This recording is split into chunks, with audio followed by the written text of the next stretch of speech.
2번이나 혼인한 여인을 우리 집안 며느리로 들이신다고요? 친척들이 몰려와 청송댁의 결정에 삿대질을 해댔습니다.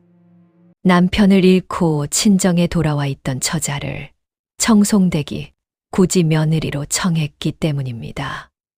딸 가진 집안들이 줄을 섰는데도 청송댁은 쳐다보지도 않았습니다. 그런데 그날 밤 청송댁이 홀로 중얼거린 한마디를 들은 사람은 아무도 없었습니다. 구독과 좋아요 부탁드리며 좋은 일만 가득하시길 바라겠습니다. 경상도 어느 고을에 정순이라는 처자가 살았습니다. 24이 되도록 2번이나 혼인을 하고 2번 다 지아비를 잃은 처지였지요. 첫 번째 지아비는 역병으로 세상을 떠났고 2번째 지아비는 산에서 나무를 하다 실족하여 목숨을 잃었습니다. 마을 사람들은 정순을 두고 수군거렸습니다. 저 여자 팔자가 사납다더라. 서방 잡아먹는 여자라던데. 쯧쯧, 어느 집이 저런 여자를 받아주겠나. 정순의 첫 번째 혼인은 18살 때였습니다. 이웃 고을 상민 집안의 성시한 청년, 득보라는 이에게 시집을 갔지요. 부부의 정도 두터웠고 살림도 알콩달콩 꾸려나갔습니다. 그런데 혼인한 지 2년째 되던 해 여름, 그 고을 전체에 무서운 역병이 돌았습니다. 하루가 다르게 마을 사람들이 시름시름 알아눕기 시작했고 열흘 사이에 이웃의 집에서 초상이 났습니다. 관아에서도 손을 쓰지 못할 만큼 병세가 사나웠습니다. 정순의 지아비 역시 그 병을 피하지 못했습니다. 지아비가 자리 보전한 지 사흘째 되던 날, 마을 노인이 정순을 붙잡고 만류했습니다. 이 병이 옮는다는 소문이 파다한데 자네도 위험하니 방을 따로 쓰게. 하지만 정순은 고개를 저었습니다. 지아비를 두고 어찌 저 혼자 몸을 사리겠습니까? 정순은 밤낮으로 지아비 곁을 지키며 물수건을 갈아주고 미음을 떠먹였습니다. 열이 펄펄 끓는 지아비의 몸을 밤새 닦아내고 헛소리를 하며 몸부림칠 때마다 두 손으로 붙잡아 진정시켰습니다. 하지만 병세는 나날이 깊어져 결국 지아비는 열일에 만에 숨을 거두고 말았습니다. 그런데 이게 웬일입니까? 초상을 치른 지 사흘 뒤 정순마저 고열에 시달리며 자리에 눕고 말았습니다. 밤낮으로 간호하느라 지아비의 병을 그대로 옮은 것이었지요. 정순의 이마는 불덩이처럼 뜨거웠고 사경을 헤매는 날이 며칠이나 이어졌습니다. 친정어머니가 밤낮으로 곁을 지키며 약을 다려 먹인 끝에 정순은 겨우 목숨을 건졌습니다. 우리 딸이 서방을 살리겠다고 저 죽는 줄도 모르고 매달리더니 결국 저까지 죽다 살아났구나.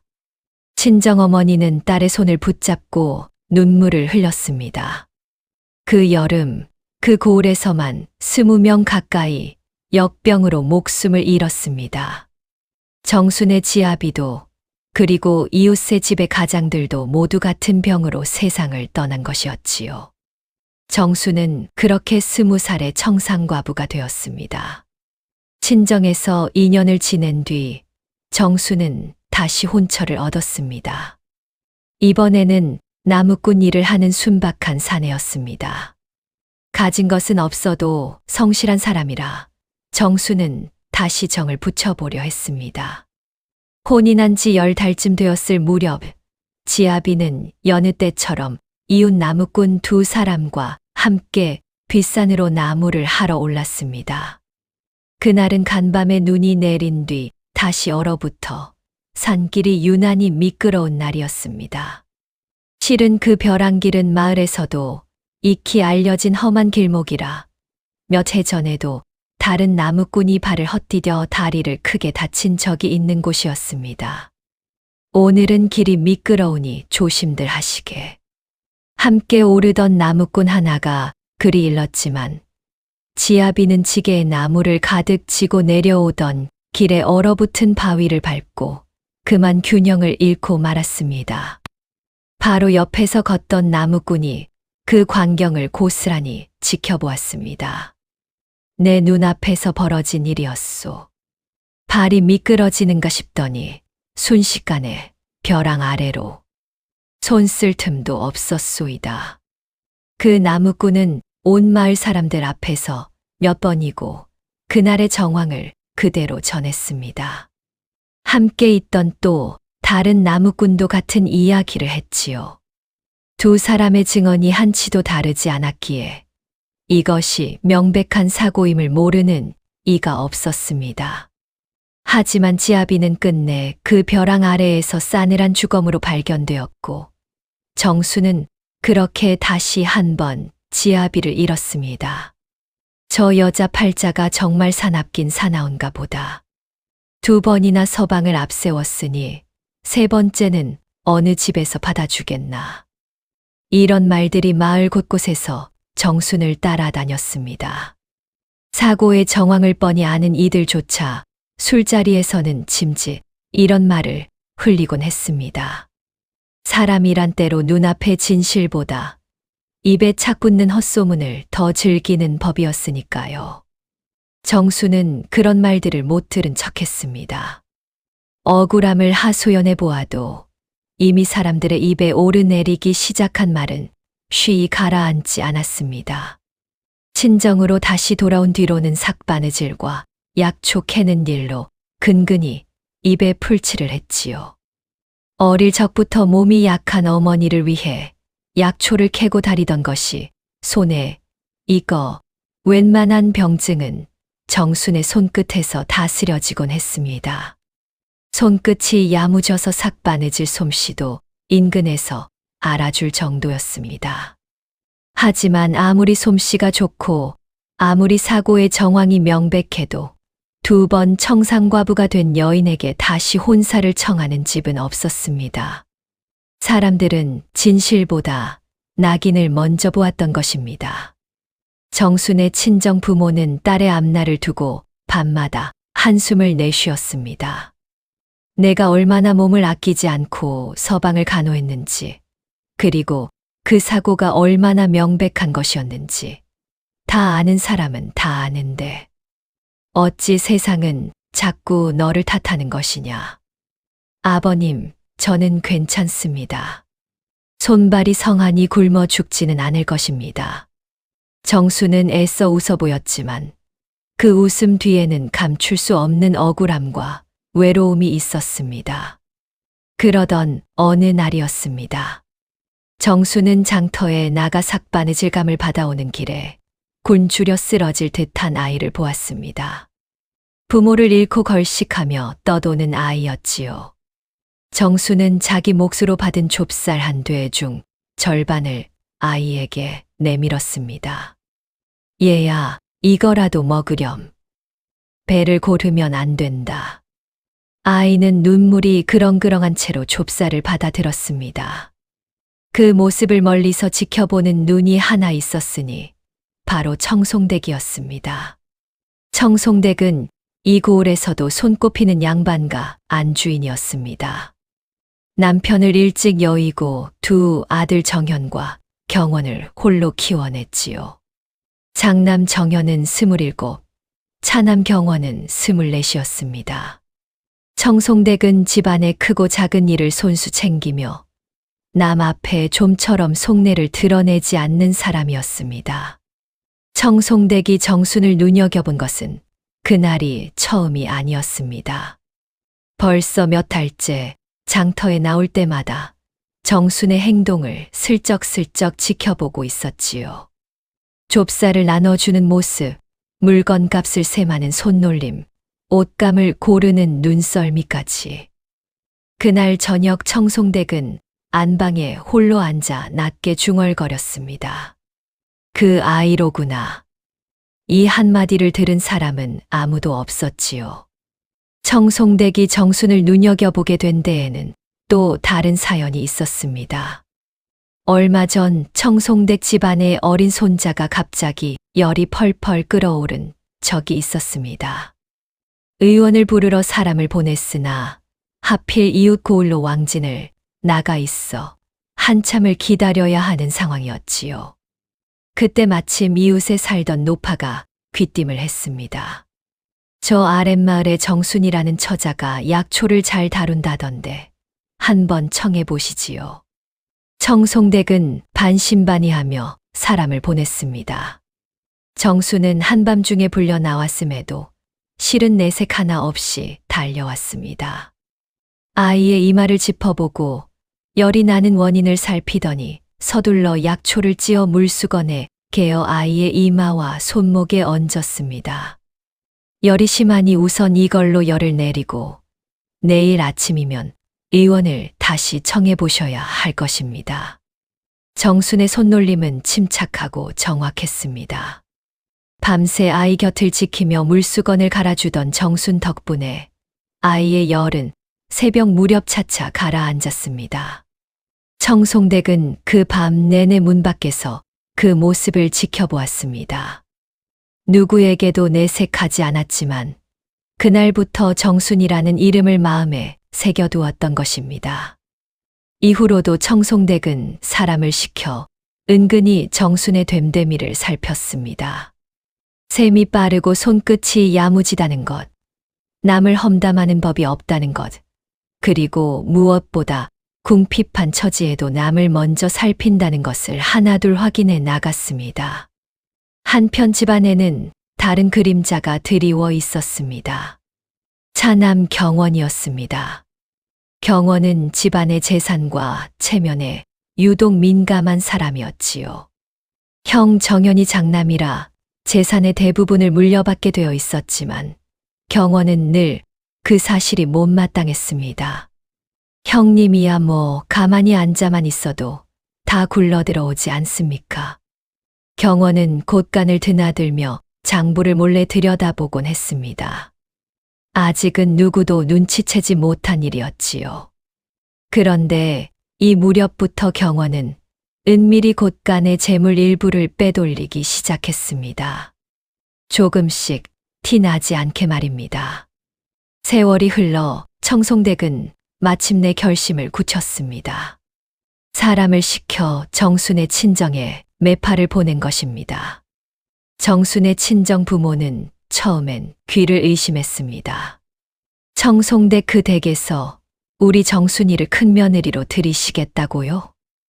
매파가 고개를 끄덕이자 정순의 부모는 반신반의하면서도 딸을 불렀습니다.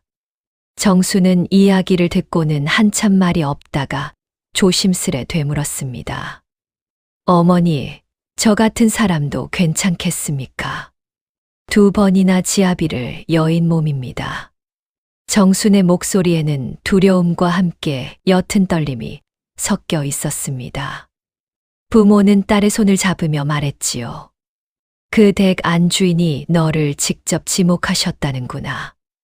이유는 모르겠으나 마다할 처지가 아니지 않느냐. 혼담이 오가는 중에 관례에 따라 상견례 자리가 마련되었습니다. 정연은 어머니의 뜻을 거스르지 못해 마지못해 자리에 나왔지만 얼굴에는 내내 불편한 기색이 역력했습니다. 정순 역시 고개를 떨군 채 좀처럼 말을 잇지 못했지요. 자리가 어색하게 흘러가던 중 정연이 문득 물었습니다. 어찌하여 이 혼사를 받아들이셨습니까? 정순은 잠시 머뭇거리다 조용히 답했습니다. 소인 같은 처지에 마다할 계제가 아니었습니다. 하오나 이 댁에 누가 되지 않도록 힘써 살겠습니다. 그 목소리에는 비굴함도 원망도 없었습니다. 그저 담담한 결기가 서려 있을 뿐이었지요. 정연은 그 대답에 무어라 말을 이어야 할지 몰라 잠시 침묵했습니다. 그렇게 상견례는 서로 마음을 열지 못한 채 끝이 났습니다. 그렇게 혼담이 오가기 시작했습니다. 그런데 이 소식이 청송댁의 집안에 전해지자 온 집안이 발칵 뒤집혔습니다. 어머니, 어찌 이런 결정을 하셨습니까? 장남 정연이 방문 앞에서 낮은 목소리로 물었습니다. 늘 유약하고 우유부단하던 그였지만 이번만큼은 얼굴에 당혹감이 역력했습니다. 2번이나 혼인했던 여인입니다. 게다가 가진 것 하나 없는 처지가 아닙니까? 청송댁은 아들의 말에 아무 대꾸도 하지 않았습니다. 그저 담담한 얼굴로 차를 마실 뿐이었지요. 그 침묵이 오히려 정연을 더 답답하게 만들었습니다. 차남 경원은 아예 대놓고 반대하고 나섰습니다. 어머니, 이건 집안 체면이 걸린 일입니다. 마을 사람들이 뭐라 하겠습니까? 형수 자리에 팔자 사나운 과부라니요. 경원아. 청송댁이 처음으로 입을 열었습니다. 목소리는 낮았지만 단호했습니다. 내가 이 집안 안주인이니라. 내 결정에 토를 달지 말거라. 경원은 입을 다물었지만 눈빛만은 여전히 못마땅함으로 가득했습니다. 그날 이후 경원은 은근히 마을에 소문을 흘리고 다녔습니다. 글쎄, 우리 형수될 사람이 서방을 둘이나 잡아먹었다는구먼. 이 말은 삽시간에 마을 곳곳으로 퍼져나갔습니다. 정순의 귀에도 그 소문이 들려왔지요. 하지만 정순은 아무 대꾸도 하지 않았습니다. 그저 묵묵히 혼례 준비를 도울 뿐이었습니다. 혼례를 앞둔 어느 밤, 청송댁은 정순을 따로 불러 앉혔습니다. 두 사람만의 자리였지요. 내가 왜 너를 며느리로 청했는지 궁금하지 않느냐? 정순은 고개를 숙인 채 답했습니다. 어머님의 뜻이 있으시겠지요. 소인은 그저 딸을 뿐이옵니다. 청송댁은 잠시 정순을 물끄러미 바라보다가 말을 이었습니다. 장터에서 좁쌀 나눠주던 내 모습을 보았느니라. 그리고 옷감 값을 셈하던 내 손끝도 보았지. 정순은 놀란 얼굴로 고개를 들었습니다. 그뿐이 아니다. 내 너를 며느리로 청하기 전에 사람을 시켜 내 지난 혼인의 정황을 소상히 알아보았느니라. 정순의 얼굴이 순간 굳어졌습니다. 청송댁은 그런 정순을 지그시 바라보며 말을 이었습니다. 첫 지아비를 잃은 것은 그 여름 역병 탓이었고 그 와중에 너는 몸을 사리지 않고 간호하다 너 역시 죽을 고비를 넘겼다지. 그리고 두 번째는 함께 있던 나무꾼 둘이 똑같이 증언한 명백한 사고였느니라. 어느 것 하나 내 잘못이라 할 수 있는 게 없더구나. 정수는 그 말에 눈시울이 뜨거워졌습니다. 지난 세월 그 누구도 이리 소상히 캐물어 진상을 알아준 적이 없었습니다. 세상 사람들은 내게 팔자 사납다는 말을 쉬이 붙이지만 나는 그 말이 얼마나 헛되고 잔인한 것인지 알고 있느니라. 사람의 됨됨이는 궁할 때 드러나는 법이니라. 남들이 다 손가락질할 때 너는 오히려 남을 도왔지. 이 말을 들은 정순의 눈시울이 붉어졌습니다. 하지만 그날 밤 정순은 끝내 눈물을 보이지 않았습니다. 혼례 날이 되었습니다. 마을 사람들은 구경 삼아 몰려들었지만 그 눈빛에는 호기심 반, 비웃음 반이 섞여 있었습니다. 신랑 정연은 여전히 어색한 얼굴이었고 신부 정수는 고개를 숙인 채 조용히 예를 올렸습니다. 혼례가 끝난 뒤 정수는 그렇게 청송댁 집안의 큰 며느리가 되었습니다. 하지만 그것은 시련의 시작에 불과했습니다. 시집 온 첫날부터 정수는 새벽같이 일어나 부엌일을 도맡았습니다.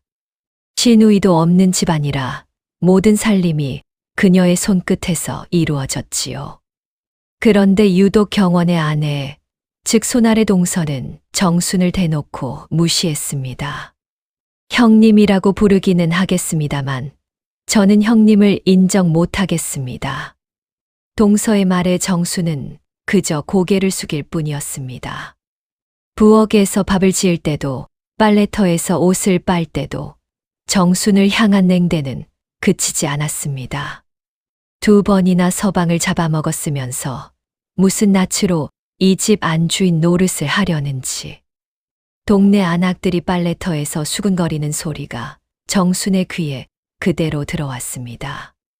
정순은 방망이질을 멈추지 않은 채 그저 묵묵히 빨래만 두드렸습니다. 그런데 이게 웬일입니까? 그날 밤 정순은 홀로 방에 앉아 소리 없이 어깨를 들썩였습니다. 시련은 여기서 끝나지 않았습니다. 경원은 여전히 정순을 못마땅해 하며 틈만 나면 트집을 잡았습니다. 형수님, 곳간 열쇠는 함부로 만지시면 안 됩니다. 아직 우리 집안 물정을 잘 모르시지 않습니까? 정수는 아무 말 없이 고개를 끄덕였습니다. 하지만 이 말에는 다른 속셈이 숨어 있었지요. 경원은 자신이 곳간에서 재물을 빼돌리는 일을 혹여 정순이 눈치챌까 미리 선을 그어둔 것이었습니다. 한편 정연은 정순을 여전히 서먹하게 대했습니다. 아내로 맡기는 했으나 마음을 열지는 못한 채였지요. 그러던 어느 저녁 정연이 서책을 읽다 붓을 떨어뜨렸는데 마침 정순이 지나가다 그것을 주워 주었습니다. 정순의 손끝이 스치듯 닿자 정연은 저도 모르게 흠칫했습니다. 고맙소. 별 말씀을요. 그런데 서방님, 글을 읽으실 때 촛불이 너무 어둡지 않습니까? 눈이 상하실까 걱정입니다. 정연은 그 말에 잠시 정순을 바라보았습니다. 지금껏 자신에게 이런 사소한 것까지 마음 써주는 이가 없었기 때문입니다. 부인은 어찌 그리 남을 살피는데 익숙하시오. 정수는 살짝 미소를 지으며 답했습니다. 2번의 혼인 동안 배운 것이 있다면 사람이 사람에게 마음을 쓰는 일이 얼마나 귀한 것인지를 알게 된 것입니다. 이 대답에 정연은 마음 한구석이 뭉클해졌습니다. 그날 이후로 정연은 조금씩 정순에게 말을 건네는 일이 잦아졌습니다. 2 사람 사이에 오가는 대화도 점차 자연스러워졌지요. 하지만 아직 진심을 다 내보이기에는 2 사람 모두 지나온 세월의 상처가 너무 깊었습니다. 그런데 어느 날 정연은 우연히 한 장면을 목격하게 되었습니다. 집안에 늙은 시비 하나가 몸살로 알아누웠는데 아무도 돌보는 이가 없었습니다. 그런데 정순이 밤늦게 몰래 죽을 쏘어 그 시비의 방으로 들어가는 것이었습니다. 아이고 마님, 이 늙은 것한테 어찌 이런 걸. 아무 말 마세요. 몸이나 어서 추스르세요. 정연은 문 뒤에 숨어 그 광경을 지켜보았습니다. 정순의 목소리에는 진심이 담겨 있었지요. 그날 밤 정연의 마음 속에서 무언가가 조금씩 움직이기 시작했습니다. 시련은 집 안에서만 그치지 않았습니다. 어느 날 아침 정순이 우물가에서 물을 깃고 있는데 이웃집 여인 하나가 대뜸 시비를 걸어왔습니다. 이봐요, 형님이라 부르기도 싫지만 그쪽이 물을 다 써버리면 우리는 뭘 마시라는 거요. 정수는 아직 두레박도 채 내리지 않은 참이었지만 여인은 막무가내로 언성을 높였습니다. 그쪽 시집온 뒤로 이 우물물도 이상하게 탁해진 것 같단 말이오.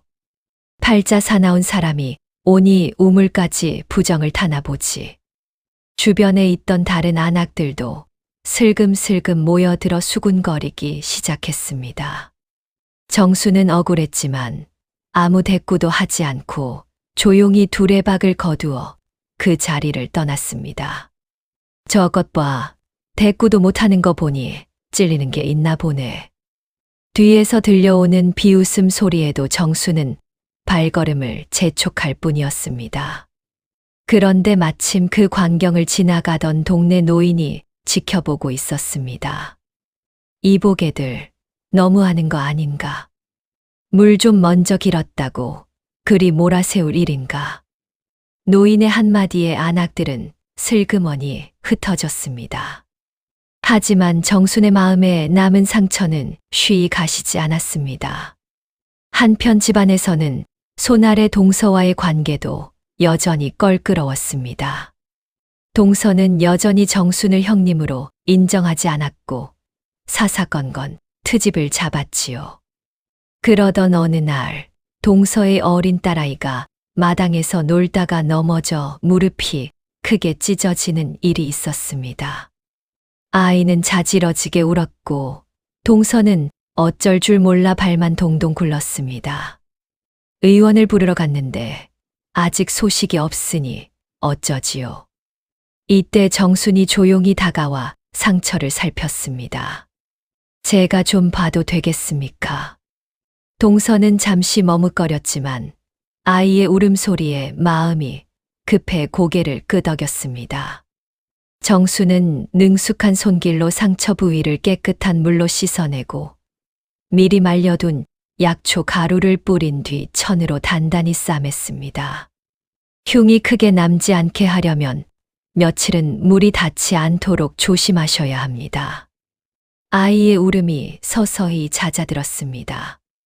동서는 놀란 눈으로 정순을 바라보았습니다. 형님, 이런 재주가 있으신 줄 몰랐습니다. 별것 아닙니다. 친정에 계실 때 어머니를 뵈며 자연히 익힌 것이지요. 이 일을 계기로 동서의 마음속에서도 정순을 향한 벽이 조금씩 허물어지기 시작했습니다. 하지만 여전히 겉으로는 서먹한 사이였지요. 사람의 마음이란 그리 쉽게 바뀌는 것이 아니었으니까요. 그해 겨울 동서는 둘째 아이를 가진 몸으로 입덧이 유독 심했습니다. 밥 한 술 넘기기도 힘들어했고 몸져 누워있는 날이 잦아졌지요.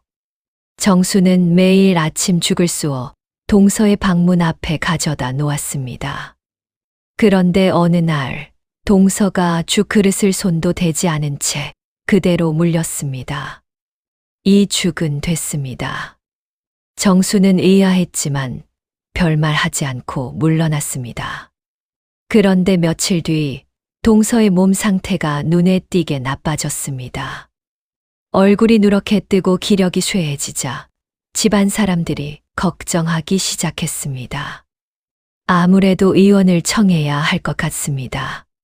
정순이 이리 말하자 경원의 낯빛이 대뜸 굳어졌습니다.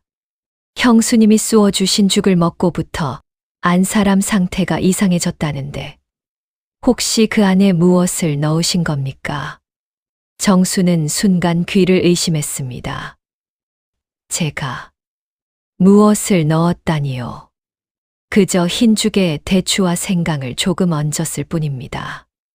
입덧에 좋다 하여. 그런데 어찌 안 사람이 그 죽을 먹은 뒤로 자리 보전을 하게 되었단 말입니까? 경원의 목소리에는 은근한 의심이 짙게 배어 있었습니다.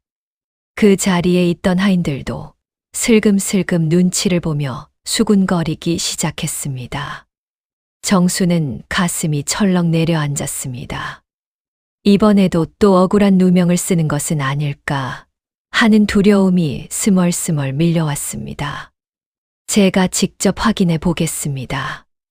동석께 다시 여쭈어 보아도 되겠습니까?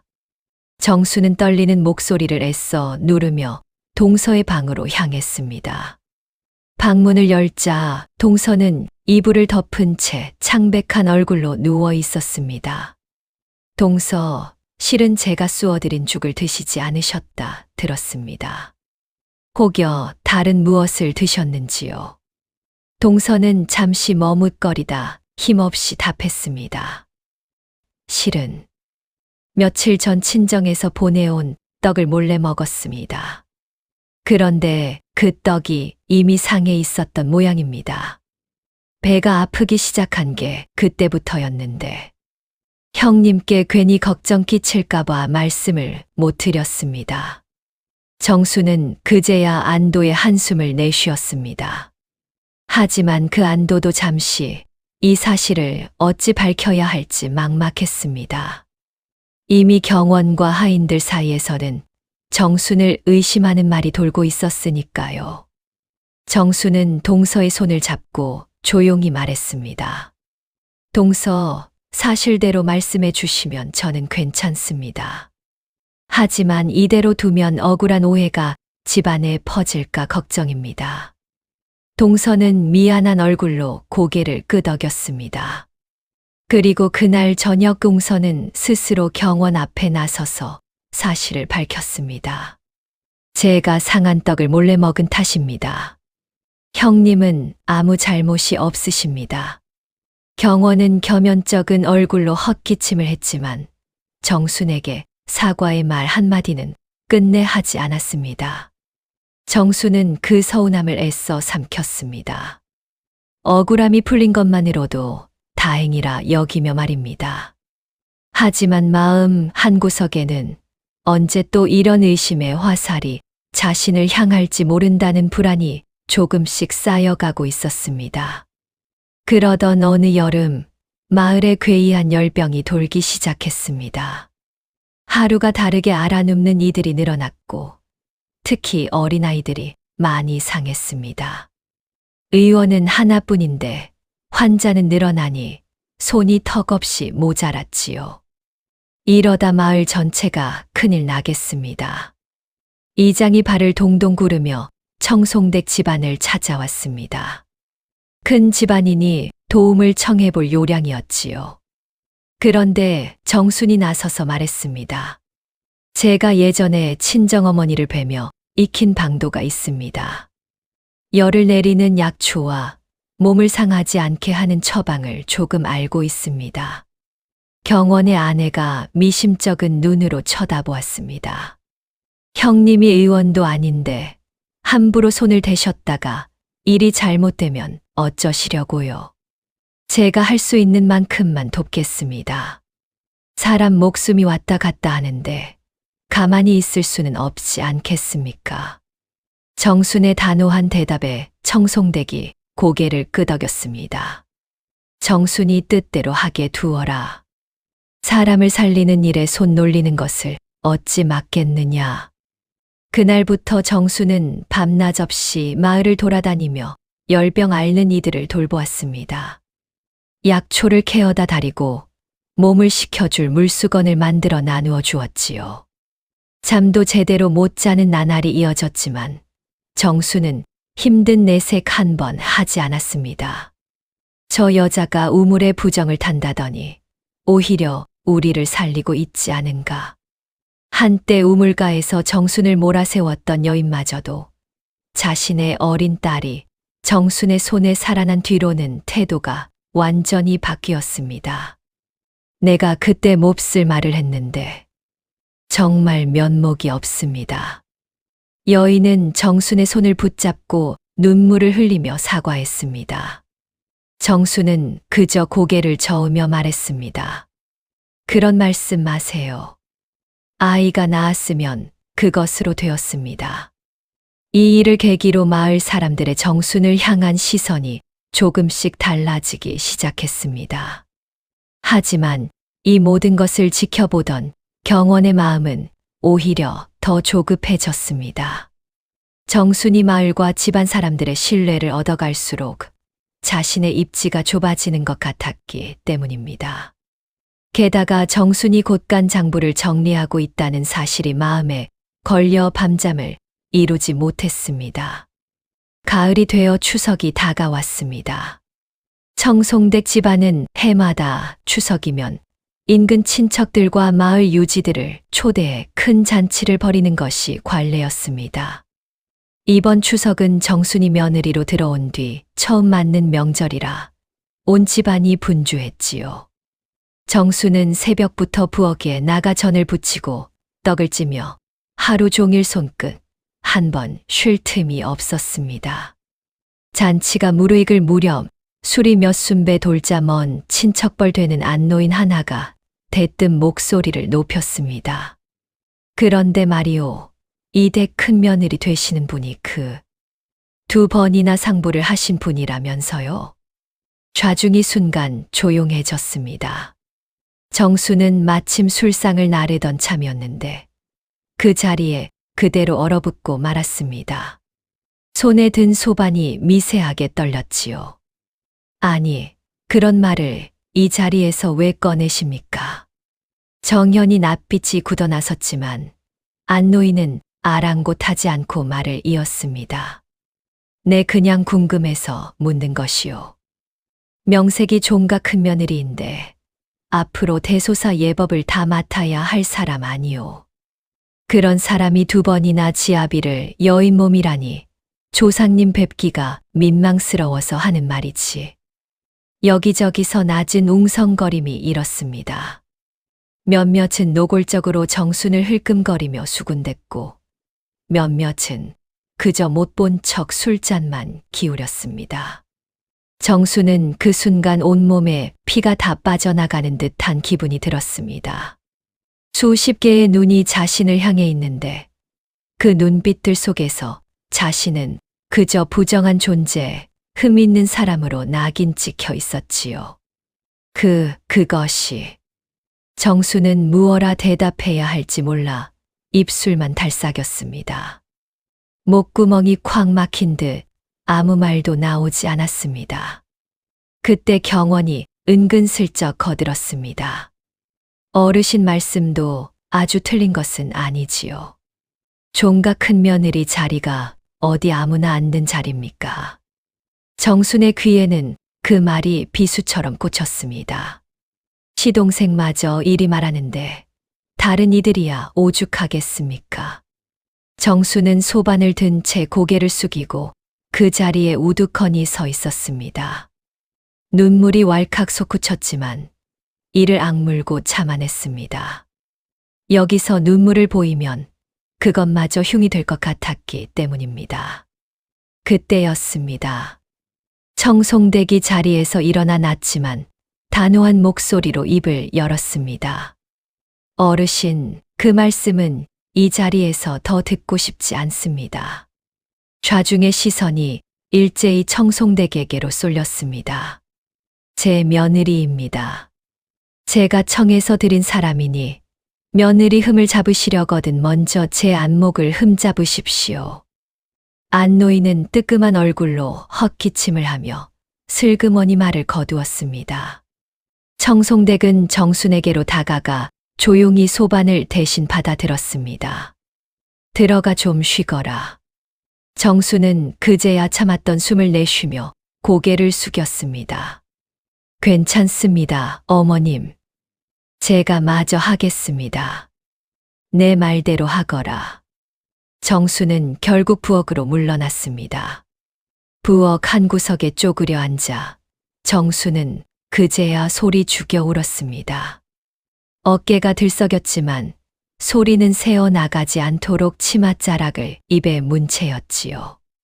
잔치 마당에서 흘러나오는 웃음소리와 풍악소리가 그 순간만큼은 정순에게 세상에서 가장 잔인한 소리로 들렸습니다.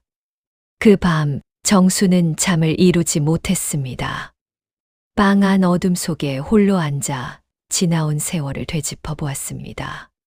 첫 번째 지아비를 잃던 날, 두 번째 지아비를 잃던 날, 그리고 오늘 잔치 마당에서 쏟아지던 그 눈빛들까지. 정수는 나지막이 혼잣말을 했습니다.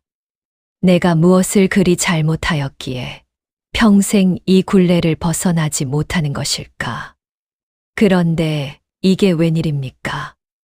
방문 밖에서 작은 인기척이 났습니다. 정순이 놀라 문을 열어보니 정현이 서 있었습니다. 아직 안 주무셨소. 정수는 얼른 눈물 자국을 훔치며 고개를 숙였습니다. 서방님, 이 밤에 어인 일이십니까? 정현은 잠시 머뭇거리다 낮게 말했습니다. 오늘 잔치 자리에서 내 진작 나서서 막았어야 했는데 그러지 못해 미안하오. 정수는 고개를 저었습니다. 아닙니다. 서방님 탓이 아닙니다. 부인. 정연이 조용히 불렀습니다. 세상 사람들이 뭐라 하든 나는 부인이 어떤 사람인지 조금씩 알아가고 있소. 그러니 너무 마음 쓰지 마시오. 이 말에 정순의 눈시울이 다시 뜨거워졌습니다. 하지만 이번에는 서러움의 눈물이 아니었습니다. 오랜만에 느껴보는 작은 온기였지요. 그로부터 얼마 지나지 않아 정순에게 친정에서 급한 전갈이 왔습니다. 아버지가 갑작스레 몸져 누워 위중하다는 소식이었지요. 정순은 그 자리에서 다리에 힘이 풀려 주저앉을 뻔했습니다. 시집 온 뒤로 마음 편히 친정 나들이 한 번 하지 못한 터라 아버지의 얼굴을 못 뵌 지도 벌써 여러 달째였습니다. 어머님, 소인 잠시 친정에 다녀와도 되겠습니까? 정수는 조심스레 청송댁에게 여쭈었습니다. 며느리 된 도리로 함부로 친정 나들이를 청하는 것이 죄스러워 목소리가 잔뜩 움츠러들어 있었지요. 당연한 일을 어찌 그리 조심스레 묻느냐. 어서 다녀오너라. 가마를 내어줄 터이니. 청송댁의 흔쾌한 허락에 정수는 눈물이 핑 돌았습니다. 2번의 혼인 생활 동안 친정 부모의 안위를 이리 선뜻 헤아려 주는 시댁은 없었기 때문입니다. 정순이 친정에 당도했을 때 아버지는 자리 보전한 채 숨을 가쁘게 몰아쉬고 있었습니다. 정수는 아버지의 손을 잡고 흐느꼈습니다. 아버지, 제가 왔습니다. 정순이가 왔습니다. 아버지는 힘겹게 눈을 뜨고 딸의 얼굴을 알아보았습니다. 우리 딸, 시댁에서 잘 지내고 있는 것이냐? 구박이나 받고 있는 것은 아니냐? 정수는 애써 미소를 지어 보였습니다. 아니옵니다, 아버지. 시어머님도 서방님도 저를 아껴주십니다. 그러니 걱정 마시고 어서 기력을 되찾으셔야지요. 정수는 지니고 온 약초로 며칠 밤낮을 아버지 곁에서 간호했습니다. 다행히 아버지의 병세는 차츰 호전되기 시작했습니다. 정수는 그제야 마음을 놓고 며칠 뒤 다시 시댁으로 돌아갈 채비를 했습니다. 떠나는 날 아침 어머니가 정순의 손을 붙잡고 낮은 목소리로 물었습니다. 정순아, 정말 그 댁에서 괜찮은 것이냐? 혹여 힘든 일이 있어도 우리 걱정할까봐 숨기고 있는 것은 아니냐? 정수는 잠시 말이 없다가 조용히 고개를 저었습니다. 힘든 일이 왜 없겠습니까? 하오나 어머니, 저를 며느리로 받아주신 그 은혜만으로도 저는 이미 과분한 삶을 살고 있습니다. 정수는 그 말을 남기고 시댁으로 향하는 가마에 올랐습니다. 가마 안에서 정수는 홀로 조용히 눈물을 훔쳤습니다. 친정을 떠나는 서러움과 그래도 자신을 받아준 시댁에 대한 고마움이 뒤섞인 눈물이었지요. 그해 겨울이 저물어갈 무렵 청송댁 집안에 큰 시제가 잡혔습니다. 이 집안은 문중에서도 손꼽히는 종가라 시제 때마다 근방의 친척 어른들이 모두 모여드는 것이 관례였습니다. 그런데 이번 시제는 정순이 종부로서 처음 치르는 자리였기에 문중 안에서도 은근히 말들이 오갔습니다. 2번이나 혼인한 여인이 조상님 제사상을 차린다니 이게 될 법한 일인가? 문중 최고 어른인 대종손 할아버지가 그런 말을 듣고는 정순을 시험해 볼 요량으로 제수 준비의 전권을 통째로 정순에게 맡기라 일렀습니다. 다른 이의 도움 없이 오롯이 정순 혼자 예법에 맞게 상을 차려내라는 것이었지요. 실수라도 하면 그것을 빌미로 정순을 내치려는 속셈이 분명했습니다. 청송댁이 이 소식을 전하며 정순의 낯빛을 살폈습니다. 할아버님 뜻이 이러하시다. 부담스럽겠지만 내가 한번 해보겠느냐. 정수는 잠시 숨을 골랐습니다. 심장이 쿵쿵 뛰었지만 이내 담담한 얼굴로 답했습니다. 소인이 해보겠습니다. 어머님. 그날부터 정수는 밤낮 없이 예법서를 뒤졌습니다. 재수에 종료해놓는 순서, 절하는 차례와 충문 있는 법까지 하나라도 어긋나면 안 되는 일이었으니까요. 밤이 깊도록 등잔불 아래서 종이에 상차림을 그려보고 지우기를 반복하는 정순의 모습을 정연히 문틈으로 가만히 지켜보곤 했습니다. 그리 애쓰지 않아도 돼요. 어머니께서 옆에서 도와주실 것이요. 정연이 안쓰러운 마음에 말을 건넸지만 정수는 고개를 저었습니다. 아닙니다, 서방님. 이번 일은 제가 온전히 해내야 하는 일입니다. 대종손 할아버님께서 저를 시험하고 계신 것을 저도 알고 있습니다.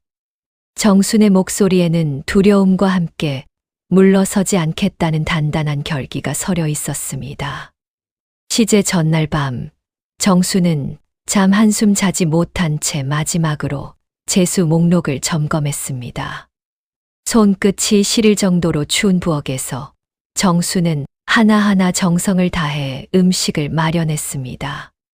대추와 밤을 깎는 손이 곱을 지경이었지만 정수는 쉬지 않았습니다. 드디어 시제 당일이 되었습니다.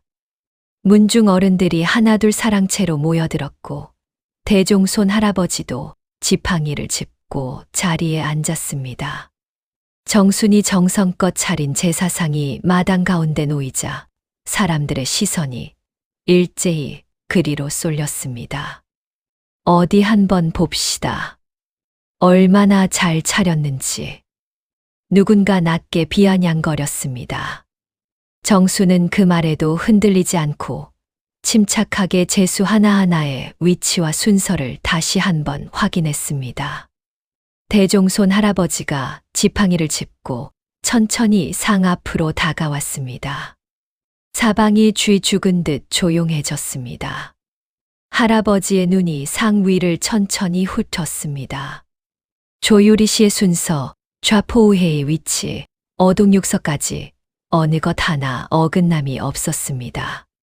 할아버지는 한참을 말없이 상을 들여다보더니 마침내 나지막이 입을 열었습니다.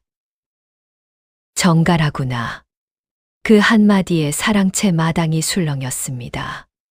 할아버지는 정순을 돌아보며 물었습니다. 이 상차림을 내 손으로 다 익힌 것이냐?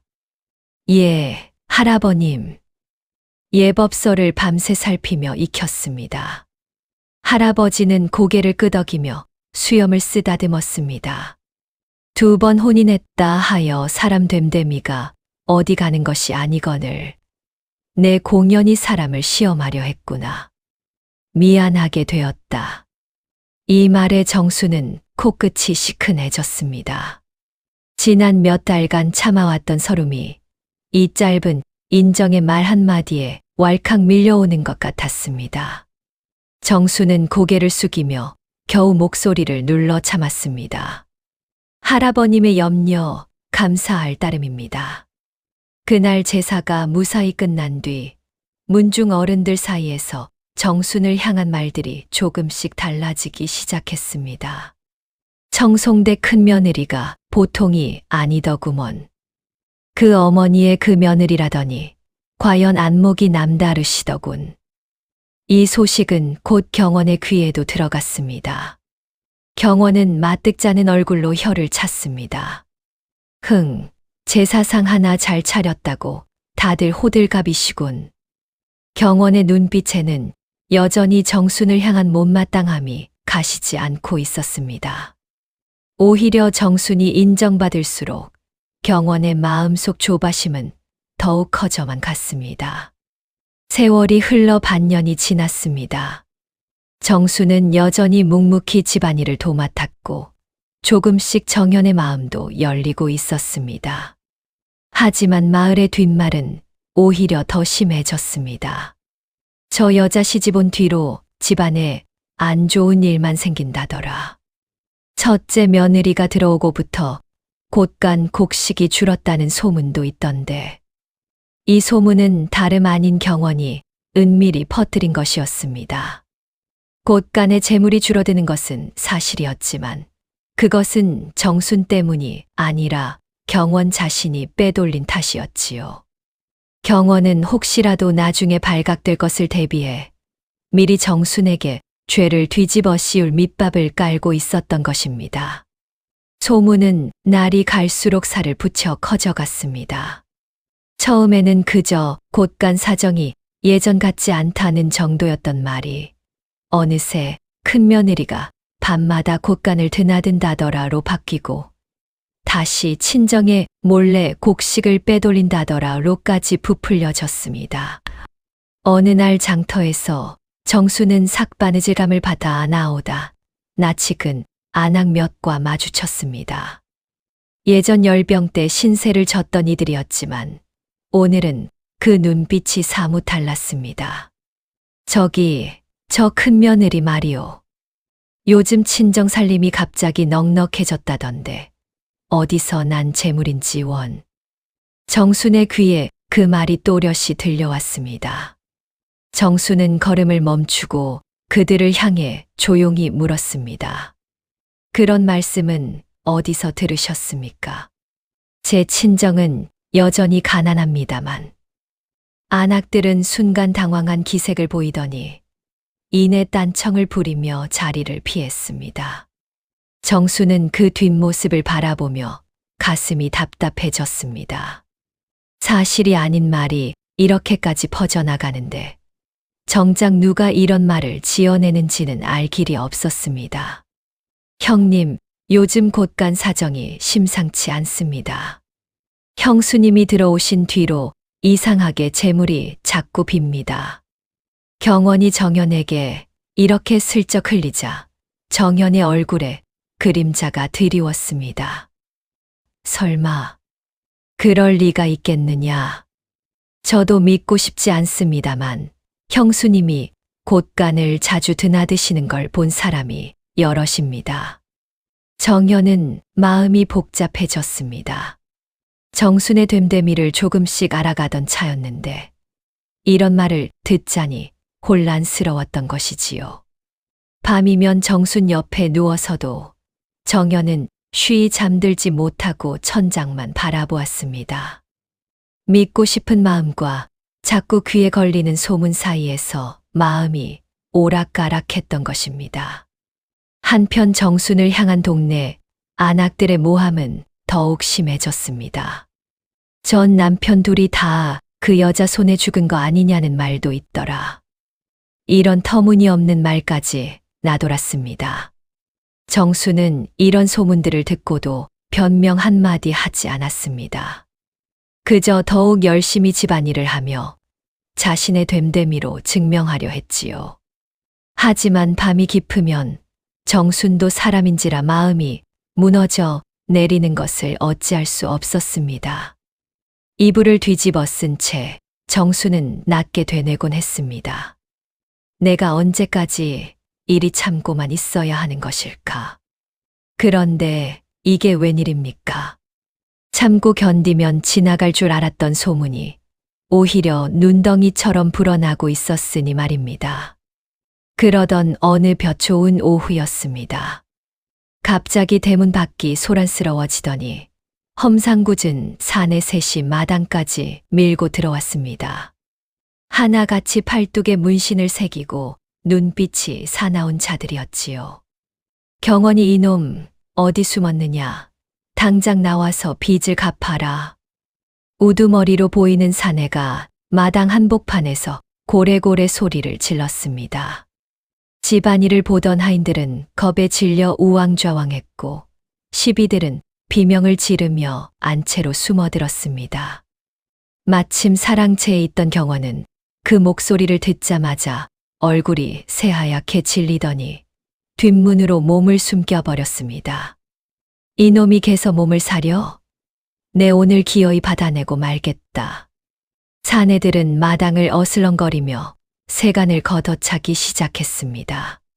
장독대가 넘어져 깨지고 마당에 널어둔 빨래가 진흙탕에 나뒹굴었습니다. 정현은 마침 이웃 고을의 보리를 보러 나가 집을 비운 참이었고 청송댁도 비싼 절의 불공을 드리러 간 터라 집안에는 정순과 겁먹은 하인들 뿐이었습니다. 이 댁 안주인은 어디 있소? 당장 나와서 빚을 대신 갚든가 경원이란 놈을 내놓든가 하시오. 사내의 고함의 하인들은 하나같이 몸을 사리며 뒤로 물러났습니다. 그런데 정순이 떨리는 다리를 애써 붙잡으며 앞으로 나섰습니다. 심장이 미친 듯이 뛰었지만 이대로 물러설 수는 없었습니다. 제가 이 집안 큰며느리 되는 사람입니다. 무슨 일로 이리 소란을 피우시는지요? 사내는 정순을 아래 위로 훑어보더니 코웃음을 쳤습니다. 큰며느리, 잘됐소. 경원이 노름판에서 잃은 돈이 쌀 20섬 값이오. 오늘 안에 갚지 않으면 이 집 세간을 다 뒤엎어 놓겠소. 정수는 순간 눈앞이 아찔했습니다. 20섬이라니 그런 큰 돈을 지금 당장 마련할 방도가 없었습니다. 하지만 이대로 겁에 질려 물러서면 이 사내들이 무슨 짓을 벌일지 알 수 없는 노릇이었지요. 정수는 숨을 크게 들이쉬고 최대한 차분한 목소리를 냈습니다. 지금 이 자리에서 당장 큰 돈을 내어드리기는 어렵습니다. 하나, 이 댁 안주인이 지금 출타 중이시니 돌아오시는 대로 반드시 사람을 보내어 답을 드리겠습니다. 다만 이리 소란을 피우시면 이웃에서 관하에 알릴 것이고 그리 되면 노름빚을 받으러 온 것이 오히려 사내분들께 화가 될 수도 있습니다. 사내는 순간 멈칫했습니다. 정순의 목소리는 떨리고 있었지만 눈빛만은 흔들리지 않았습니다. 말은 청산유수구먼. 좋소, 사흘 말미를 주겠소. 사흘 안에 답이 없으면 그때는 정말 가만히 있지 않을 것이오. 사내들은 씩씩거리며 대문을 박차고 나갔습니다. 그제야 정수는 다리에 힘이 풀려 마당에 주저앉을 뻔했습니다. 심장이 두 방망이 지치고 손끝이 사시나무 떨리듯 떨렸습니다. 하지만 겁에 질린 하인들 앞에서 차마 흔들리는 모습을 보일 수 없어 정수는 애써 숨을 고르며 자리를 정돈했습니다. 다들 놀랐지요. 이제 괜찮으니 넘어진 장독부터 정리합시다. 정수는 떨리는 목소리를 억누르며 하인들을 다독였습니다. 그날 저녁 청송댁이 돌아와 자초지종을 전해 듣고는 낯빛이 굳어졌습니다. 경원이가 이 지경까지 되었더냐. 청송댁은 몸소 사람을 보내 빚을 갚아주었습니다. 하지만 그 일로 경원을 따로 불러 크게 나무라지는 않았습니다. 이미 정순이 다 겪어낸 뒤였고 경원 스스로도 그 소란을 전해 듣고는 부끄러움에 며칠간 방 밖을 나오지 않았기 때문입니다. 그런데 경원의 마음속에서는 부끄러움보다 더 큰 감정이 자라나고 있었습니다. 바로 두려움이었습니다. 형수가 내 노름빚을 알아버렸다. 경원은 밤새 뒤척이며 생각했습니다. 정순이 그 일을 청송댁이나 정현에게 소상히 고할까봐, 그리고 언젠가 곳간의 재물이 빈 것과 자신의 빚을 연결지어 생각할까봐 두려웠습니다. 실제로 정수는 그 일을 굳이 들추어 말하지 않았지만 경원의 불안은 오히려 걷잡을 수 없이 커져만 갔습니다. 저 여자가 눈치채기 전에 내가 먼저 손을 써야 한다. 이날의 소동은 훗날 경원이 정순에게 누명을 씌우기로 마음먹는데 결정적인 도화선이 되었습니다. 자신의 치부를 아는 사람을 곁에 두고는 도무지 마음을 놓을 수 없었던 것이지요. 사실 청송댁의 마음속에는 겉으로 드러내지 않은 불안이 자리하고 있었습니다. 얼마 전부터 경원이 밤늦게 술 냄새를 풍기며 들어오는 날이 잦아졌고 씀씀이도 예전과 달리 해퍼진 것을 청송댁은 진작부터 눈치채고 있었지요. 게다가 며칠 전 빚쟁이들이 대문 앞까지 몰려왔던 소동도 그저 우연이라기엔 석연치 않은 구석이 있었습니다. 하지만 친아들을 대놓고 의심하여 캐묻는 것은 어미로서 차마 할 수 없는 일이었습니다. 만약 자신의 억측이었다면 아들의 마음에 씻지 못할 상처만 남길 것이 뻔했으니까요. 그래서 청송댁은 믿을 만한 다른 눈으로 조용히 집안의 살림을 들여다보게 하고 싶었습니다. 셈이 밝고 입이 무거운 정순이라면 능히 그 일을 해낼 것이라 여겼던 것입니다. 그러던 어느 날 밤 청송댁이 정순을 불러 은밀히 말을 건넸습니다. 정순아, 내 너에게 부탁이 하나 있느니라. 말씀하십시오, 어머님. 이 집안 장부를 내가 좀 정리해 주었으면 하는구나. 내 눈이 예전만 못하여. 청송댁은 그리 말하면서도 정순의 눈을 잠시 오래 들여다보았습니다. 그 눈빛 속에는 차마 입 밖으로 꺼내지 못한 걱정이 은은히 담겨 있었지요. 정순은 그 눈빛에서 무언가 심상치 않은 기색을 느꼈지만 굳이 캐묻지 않고 조용히 고개를 숙였습니다. 정순은 의아했지만 순순히 응했습니다. 제가 어찌 감히 장부를 만지겠습니까? 하지만 어머님의 뜻이시라면 따르겠습니다. 그날부터 정순은 밤마다 몰래 곳간의 장부를 정리하기 시작했습니다. 그런데 장부를 들여다보던 정순은 이상한 점을 발견했습니다. 곡식과 재물의 출납이 맞지 않는 부분이 여기저기 있었던 것입니다. 처음에는 그저 셈이 잘못된 것이겠거니 하고 넘겼습니다. 하지만 하루 이틀 밤을 새워가며 대조해 볼수록 그 어긋남에는 일정한 규칙이 있다는 것을 알게 되었습니다. 유독 경원이 곳간을 드나든 날 이후로 재물이 빈다는 것이었지요. 정순은 등잔불 아래서 손을 떨었습니다. 이것을 어찌해야 할지 도무지 갈피가 잡히지 않았습니다. 이걸 말씀드려야 하나. 하지만 만약 내가 잘못 짚은 것이라면 시동생을 모함한 죄를 뒤집어 쓰게 될 것이다. 정순은 밤새 뒤척였습니다. 아무리 진실이라 해도 시동생을 고발하는 며느리라는 낙인이 찍히면 이 집안에서 설 자리가 없어질 것이 뻔했습니다. 게다가 이미 자신을 향한 소문이 흉흉한 판국에 섣불리 나섰다가는 오히려 자신이 화를 자초하는 꼴이 될 수도 있었습니다. 그래도 이대로 모른 척할 수는 없다. 정순은 고심 끝에 자신이 발견한 것을 그대로 기록해 두기로 했습니다. 누구를 탓하거나 고발하는 말은 한마디도 적지 않고 그저 날짜와 출납에 어긋남만을 담담히 적어 내려갔습니다. 훗날 이 장부가 누군가의 손에 들어가더라도 스스로 판단할 수 있도록 사실만을 남기자는 생각이었습니다. 그것이 정순이 할 수 있는 최선이자 유일한 방도였습니다. 그런데 이게 웬일입니까? 이 사실을 경원이 눈치채고 말았습니다. 형수님이 요즘 장부를 만지신다는데 필시 뭔가 알아챈 게 틀림없습니다. 경원은 초조해지기 시작했습니다. 자신의 죄가 드러날까 두려워진 것이지요. 경원은 서둘러 손을 쓰기로 마음먹었습니다. 경원은 마음이 급해졌습니다. 정순이 장부의 이상한 점을 눈치챈 것이 분명해 보였기 때문입니다. 경원은 며칠간 밤잠을 설치며 궁리한 끝에 위험한 계책을 세우기로 했습니다. 자신이 저지른 일을 정순에게 뒤집어 씌워 아예 정순을 집안에서 내쫓아 버리겠다는 속셈이었지요. 경원은 은밀히 곳간지기를 불러 술을 먹였습니다.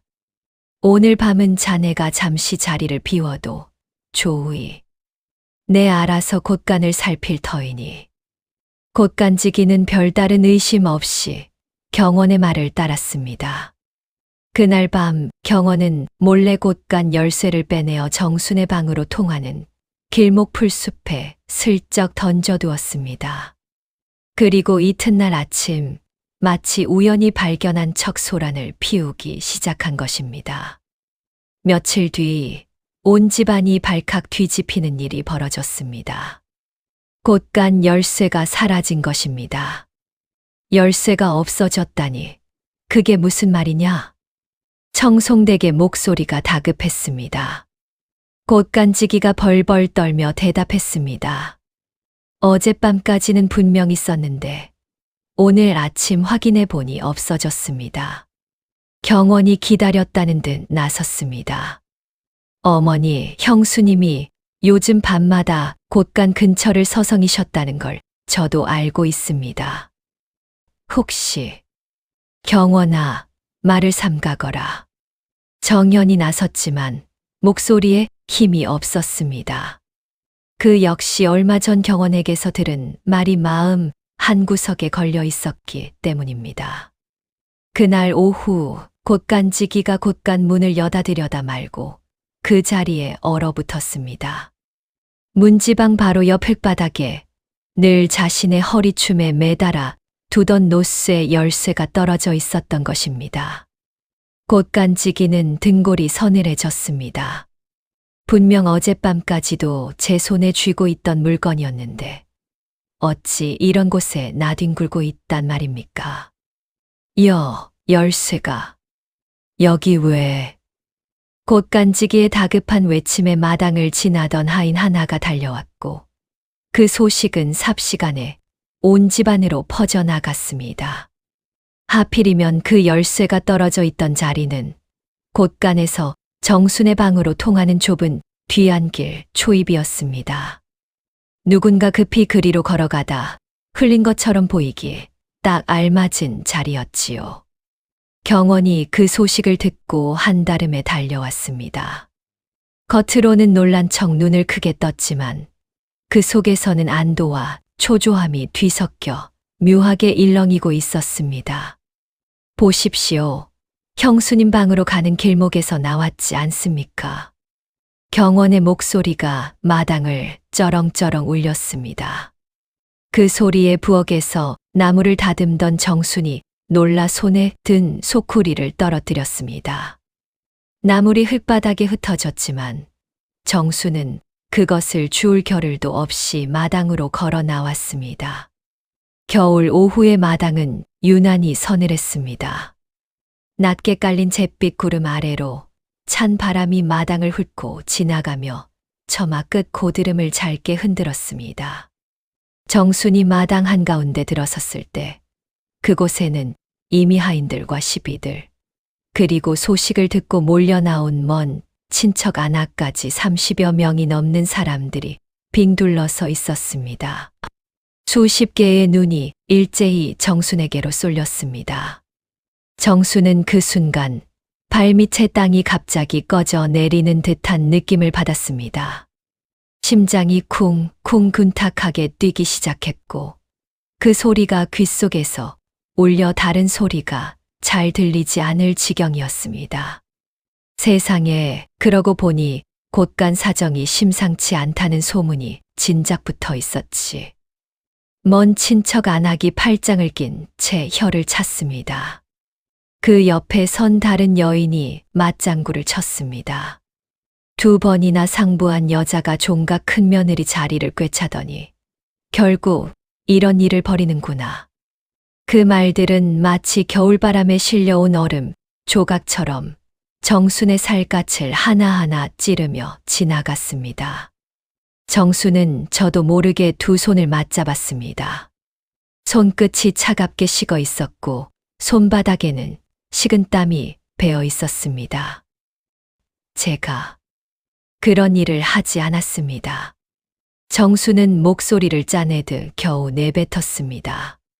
하지만 그 목소리는 자신의 귀에도 낯설게 들릴 만큼 가늘고 떨렸습니다. 그리고 그 가느다란 목소리는 웅성거리는 사람들의 말소리 속에 순식간에 파묻혀 흔적도 없이 사라져버렸습니다. 정수는 문득 고개를 들어 사람들의 얼굴을 하나하나 둘러보았습니다. 그런데 이상하게도 그 많은 얼굴 중 어느 하나도 또렷하게 보이지 않았습니다. 마치 안개 너머로 사람들을 보는 것처럼 모든 얼굴이 흐릿하게 뭉개져 보일 뿐이었지요. 오직 자신을 향한 그 눈빛들의 온도만이 살갗에 와닿는 냉기처럼 선명하게 느껴졌습니다. 그때 마당 저편에서 정현이 걸어 나왔습니다. 정수는 반가움과 두려움이 동시에 밀려오는 것을 느꼈습니다. 지난 반년간 정현은 조금씩 자신을 믿어주던 사람이었습니다. 촛불이 어둡다며 걱정해 주던 목소리, 우물가에서 돌아온 밤 조용히 문을 두드리던 발소리, 그 모든 순간들이 정순의 마음 한켠에 작은 온기로 쌓여 있었습니다. 지금 이 순간 그 온기가 자신을 지켜줄 것이라 믿고 싶었습니다. 하지만 정현의 얼굴을 마주한 순간 정수는 그 믿음이 서서히 무너져 내리는 것을 느꼈습니다. 정현의 눈빛에는 분명한 흔들림이 있었습니다. 믿고 싶은 마음과 눈앞에 놓인 명백해 보이는 증거 사이에서 갈피를 잡지 못하는 눈빛이었지요. 정순아, 사실대로 말해보아라.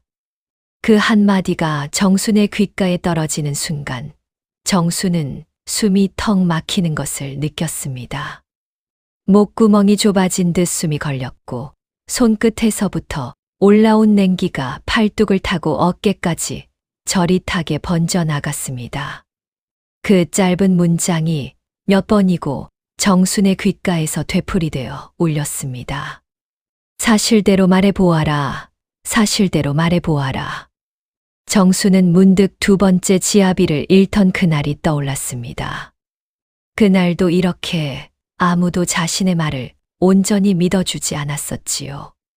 벼랑에서 실족했다는 말을 두고도 마을 사람들은 저마다 다른 억측을 쏟아냈었습니다. 그때도 지금처럼 정수는 그저 묵묵히 그 시선들을 견뎌내야만 했습니다. 서방님까지 저를 의심하십니까? 정순의 목소리가 가늘게 떨려 나왔습니다. 정연은 그 눈을 마주하지 못하고 시선을 슬쩍 피했습니다. 그 짧은 순간의 침묵이 어떤 모진 말보다도 더 아프게 정순의 가슴을 후벼 팠습니다. 차라리 크게 나무라는 말이었다면 견딜 수 있었을 것 같은데 이 어정쩡한 침묵은 오히려 정순의 마음 가장 여린 곳을 정확히 찔러왔습니다. 그 소란 속에서 정수는 문득 자신을 향해 다가서는 또 다른 발소리를 느꼈습니다. 동서였습니다. 정수는 짧은 순간 신락 같은 기대를 품었습니다. 아이의 상처를 함께 돌보아주며 조금씩 가까워졌던 그 마음이 지금 이 순간 자신의 편이 되어주지 않을까 하는 기대였지요. 하지만 동서의 입에서 나온 말은 그 기대를 산산조각 냈습니다. 형님, 그동안 제가 형님을 오해했나 싶었는데 역시 사람 됨됨이는 쉽게 변하지 않는가 봅니다.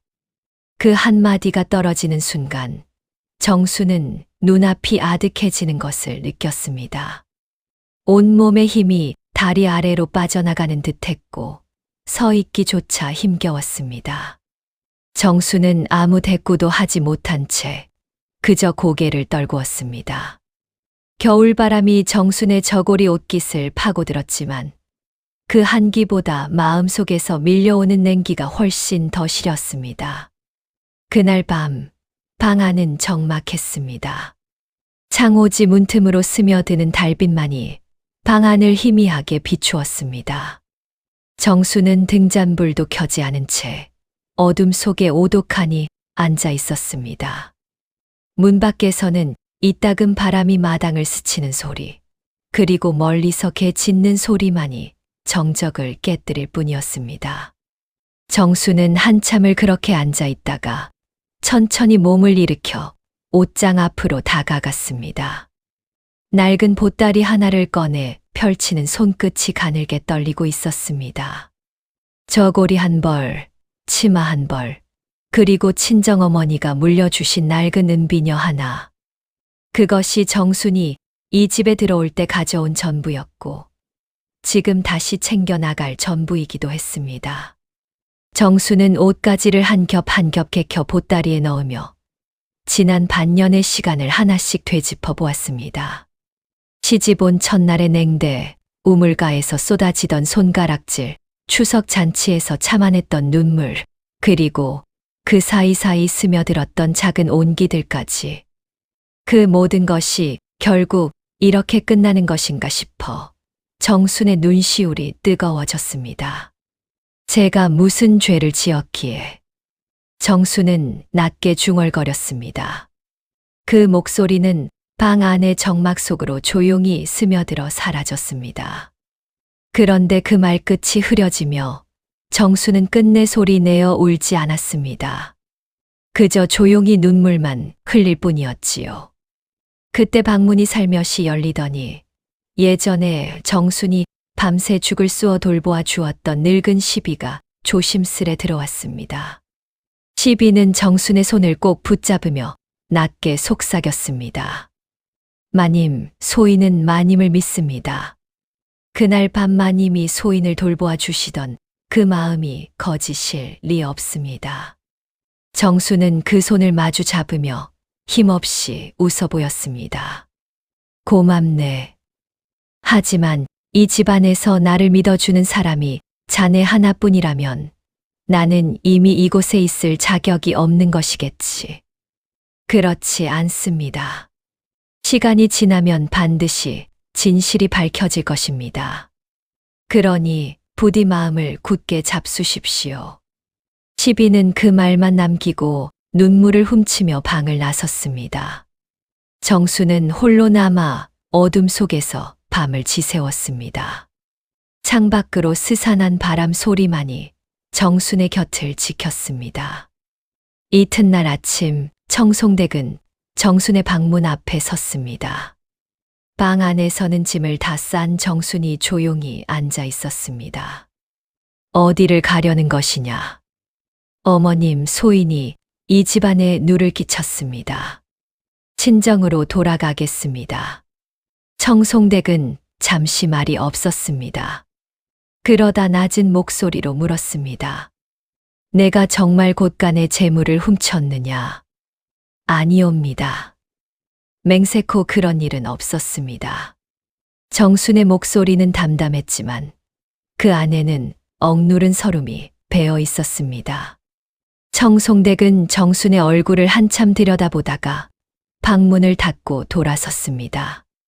아무 말도 남기지 않은 채로 말입니다.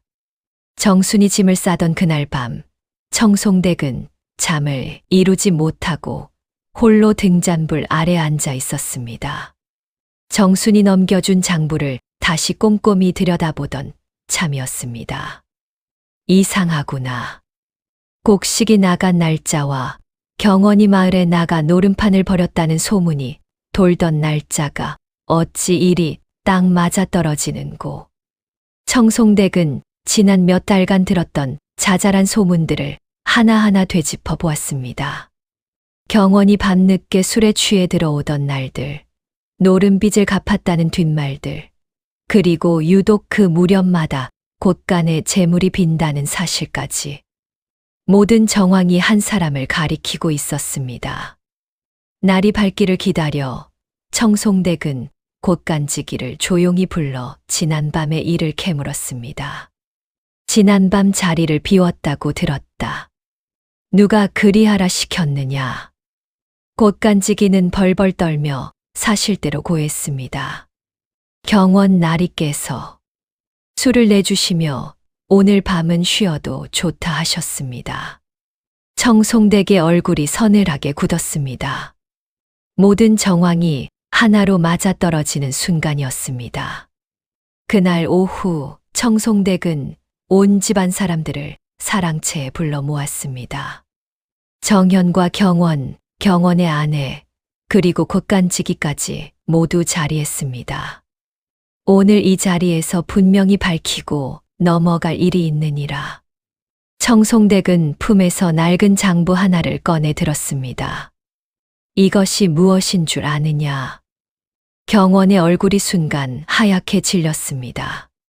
그것은 다름 아닌 정순이 밤마다 몰래 정리해 두었던 곶간 장부였습니다. 석 달 전부터 내가 정순에게 은밀히 부탁한 일이 있느니라. 곶간의 출납을 정리해 달라고 말이다. 청송댁의 목소리가 사랑채에 낮게 울려 퍼졌습니다. 그런데 이 장부를 보니 참으로 이상한 점이 한둘이 아니더구나.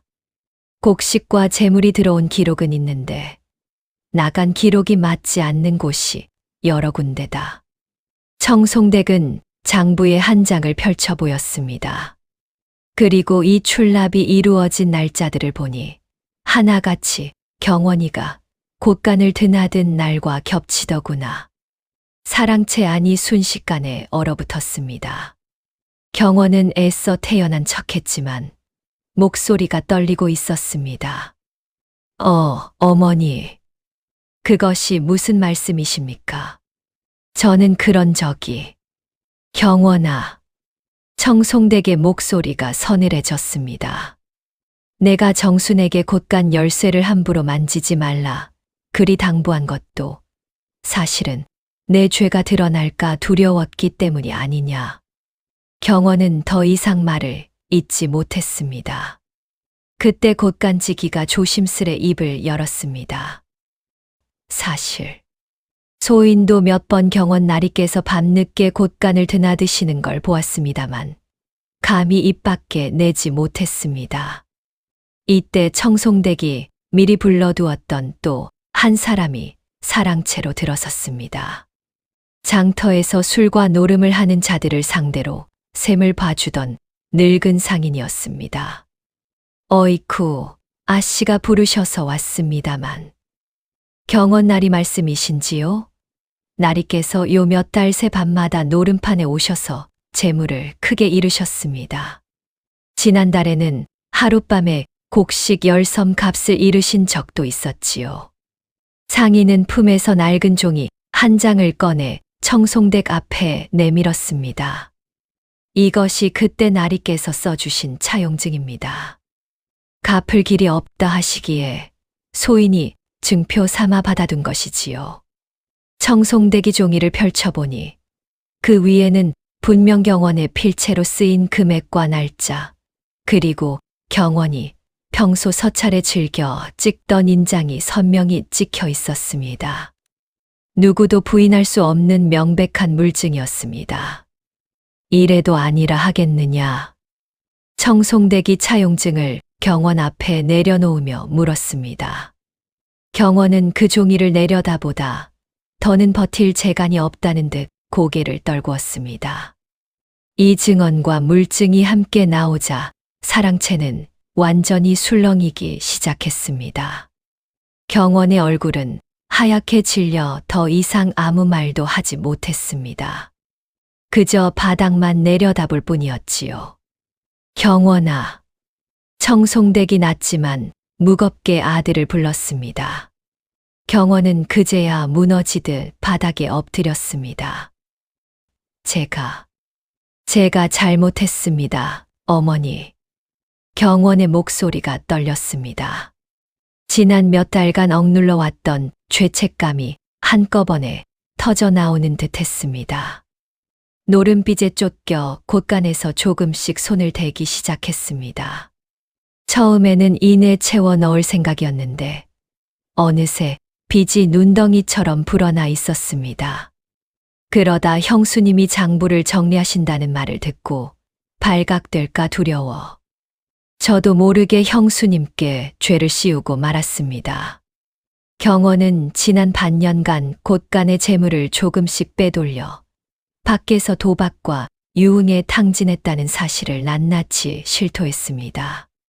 그리고 자신의 죄가 드러날까 두려워 곶간지기에게 술을 먹여 자리를 비우게 한 뒤 정순에게 누명을 씌우려 열쇠를 몰래 정순의 방 근처 풀숲에 가져다 두었다는 것도 함께 밝혀졌습니다.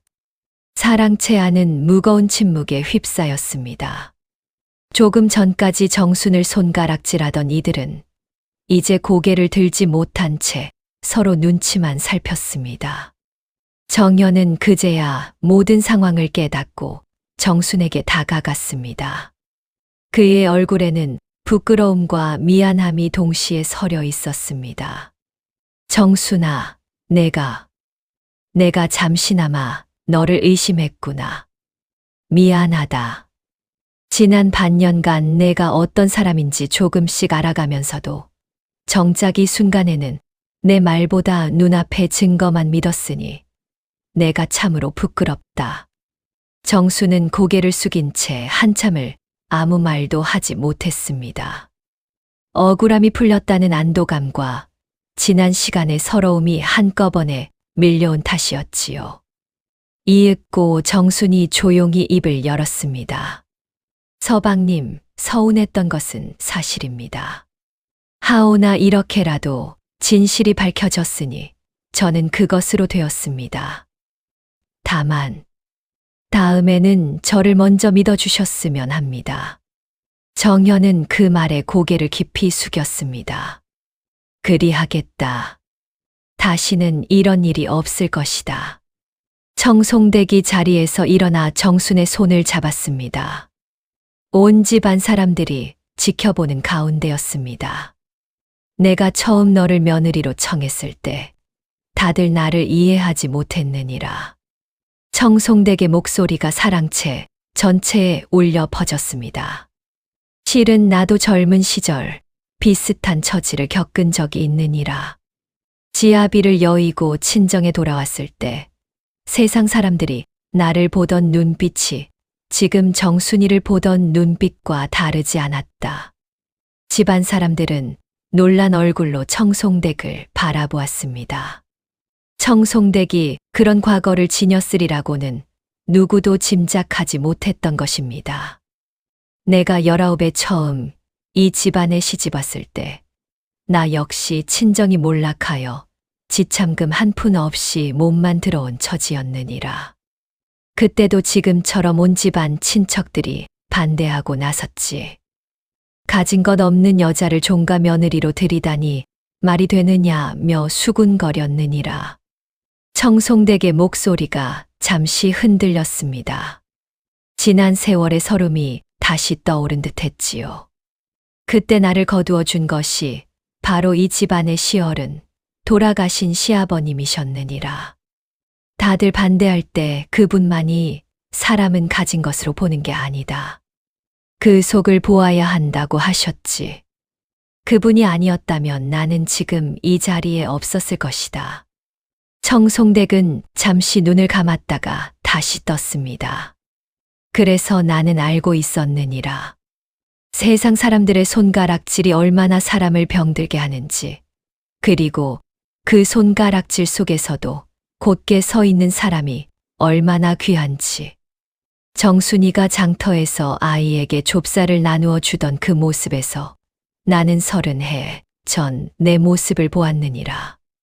청송댁은 정순의 손을 더욱 힘주어 잡았습니다. 내 며느리는 누구보다 고든 사람이니라.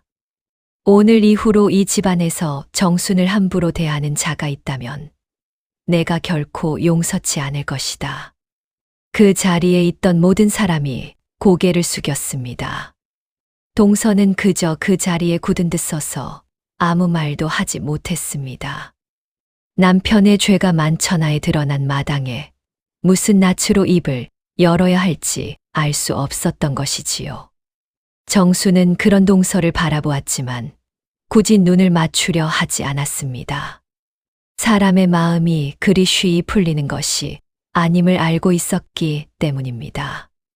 그날 밤 동서는 잠을 이루지 못했습니다. 이불 속에 누워 지난 반년을 되짚어 보았습니다. 자신이 정순에게 쏘아붙였던 모진 말들이 하나둘 떠올랐습니다. 죽 한 그릇에 트집을 잡았던 일, 열쇠가 발견되던 그날 등을 돌렸던 일, 그런데 그 기억들 사이로 다른 장면 하나가 자꾸만 끼어들었습니다. 어린 딸아이의 무릎에서 피가 흐르던 날, 정순이 조금의 망설임도 없이 다가와 상처를 돌봐주던 그 손길이었습니다. 형님, 이런 재주가 있으신 줄 몰랐습니다. 그날 자신이 했던 말이 떠오르자 동서는 이불을 움켜쥐었습니다. 그때는 분명 고마운 마음이 들었었는데 어찌하여 그 마음을 그리 쉽게 잊어버렸던 것일까요? 곰곰이 생각해 보니 동서 자신도 알고 있었습니다. 남편이 노름에 손을 대고 있다는 것을 어렴풋이 느끼면서도 애써 모른 척 눈을 감아왔다는 것을 말입니다. 그 불안과 죄책감을 자신도 모르게 정순에게 쏟아내며 화풀이하고 있었던 것이지요. 남편의 허물이 드러날까 두려운 마음이 오히려 죄 없는 형님을 더 매섭게 몰아세우게 만들었던 것입니다.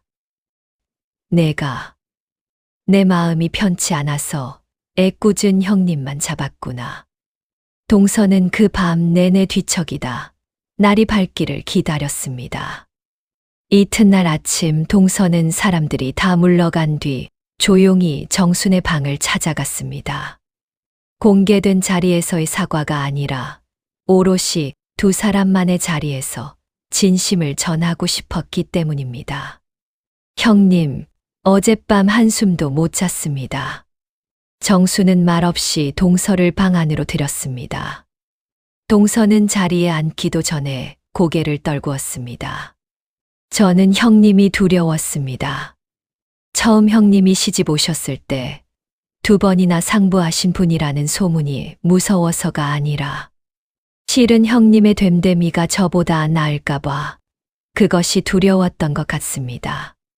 그런데 남편의 잘못이 드러나고 보니 제가 그동안 얼마나 못난 마음으로 형님을 대했는지 낱낱이 보이더군요. 정수는 잠시 동서를 바라보다가 조용히 입을 열었습니다. 동서, 저도 처음엔 동서가 야속했습니다. 하지만 사람이 두려움 앞에서 흔들리는 것을 어찌 탓만할 수 있겠습니까?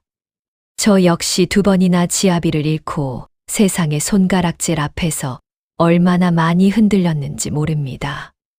그런데도 형님은 어찌 그리 한결같으실 수 있었습니까? 정수는 옅은 미소를 지었습니다. 한결같았던 것이 아니라 매번 무너지고 또 일어섰을 뿐입니다. 동서는 그 말에 결국 눈물을 쏟았습니다. 형님, 늦었지만 진심으로 사과드립니다. 앞으로는 형님이라 부르는 것이 부끄럽지 않도록 살겠습니다. 정수는 그제야 참았던 눈물을 조용히 흘렸습니다. 하지만 그것은 서러움의 눈물이 아니라 오랜 시간 억눌러 왔던 마음이 비로소 풀리는 눈물이었습니다. 그리고 이번 화해는 사람들 앞에서의 형식적인 말 한마디가 아니라 서로의 두려움과 진심을 마주한 끝에 얻어진 것이었기에 그만큼 더 단단했습니다. 이 일은 며칠 지나지 않아 온 마을에 퍼졌습니다. 처음 소문을 냈던 이들도, 우물가에서 정순을 몰아세웠던 이들도 이제는 낯을 붉히며 서로 눈치를 살폈습니다. 예전의 추석 잔치에서 정순의 흠을 들추었던 안노인마저 장터에서 정순과 마주치자 슬그머니 고개를 돌렸습니다. 내 진작부터 저 며느리 됨됨이가 다르다 생각했지. 그러게 말일세. 사람을 겉만 보고 함부로 판단할 게 아니었어. 한때 정순을 향해 손가락질하던 이들의 입에서 이제는 이런 말들이 흘러나왔습니다. 정순은 그런 말들을 들을 때마다 그저 담담히 미소 지을 뿐이었습니다. 지난 세월의 서러움을 굳이 들추어 따지지 않았지요. 그것이 정순의 됨됨이었습니다. 그 후 경원은 한동안 근신하며 자신의 잘못을 뉘우쳤습니다. 빼돌린 재물은 모두 제자리로 돌려놓았고 청송댁은 아들을 벌하되 내치지는 않았습니다. 사람은 누구나 잘못을 저지를 수 있으나 그것을 뉘우치고 바로잡을 기회를 주는 것 또한 어른의 도리라 여겼기 때문입니다. 정연과 정순의 사이는 그 일을 계기로 더욱 돈독해졌습니다. 정연은 지난날 자신이 정순을 온전히 믿어주지 못했던 것을 두고두고 미안해했고, 정순 역시 그런 정연의 진심을 알기에 마음을 활짝 열었습니다. 마을 사람들의 뒷말도 어느새 사라졌습니다. 오히려 이제는 정순의 됨됨이와 솜씨를 칭찬하는 말들이 오갔습니다. 청송댁 안주인이 사람 보는 눈이 참으로 남달랐다더군. 그 며느리 알고 보니 보통 사람이 아니었다지 뭔가. 몇 해가 지난 뒤 정순과 정연 사이에는 아들 하나가 태어났습니다. 청송댁은 손자를 품에 안고 눈물을 글썽이며 말했습니다. 이 아이가 자라거든 사람을 겉모습으로 판단하지 말라 가르치거라. 사람의 귀함은 신분도 지난 사연도 아니요. 오직 그 속에 있는 마음이라고 말이다. 정수는 그 말을 가슴 깊이 새겼습니다. 손아래 동서와도 그 사건 이후로는 진짜 자매처럼 가까워져 두 집안의 아이들은 한 형제처럼 자라났지요. 경원 역시 지난 잘못을 뉘우치며 성실히 집안일을 도왔고, 훗날에는 오히려 형수인 정순을 가장 든든히 여기는 사람이 되었습니다. 세월이 흘러 정순은 이 집안의 안주인 자리를 물려받게 되었고, 훗날 자신이 시어머니가 되었을 때도 청송댁이 그러했듯 사람을 겉모습으로만 판단하지 않는 지혜를 후대에 전했다고 합니다. 사람을 겉모습이 아니라 속을 보고 고르는 자가 결국 집안을 살리는 법입니다. 이 이야기를 들으시면서 어느 장면이 가장 마음에 남으셨는지, 혹은 화가 나셨던 장면은 어디였는지 댓글로 남겨주십시오. 여러분의 이야기를 들으며 함께 나누고 싶습니다. 다음 영상을 빠르게 만나보시려면 좋아요와 구독을 눌러주시고, 지금 화면에 나오는 더 재미있는 영상들도 함께 해주세요. 그럼 모두 행복한 하루 보내세요. 감사합니다.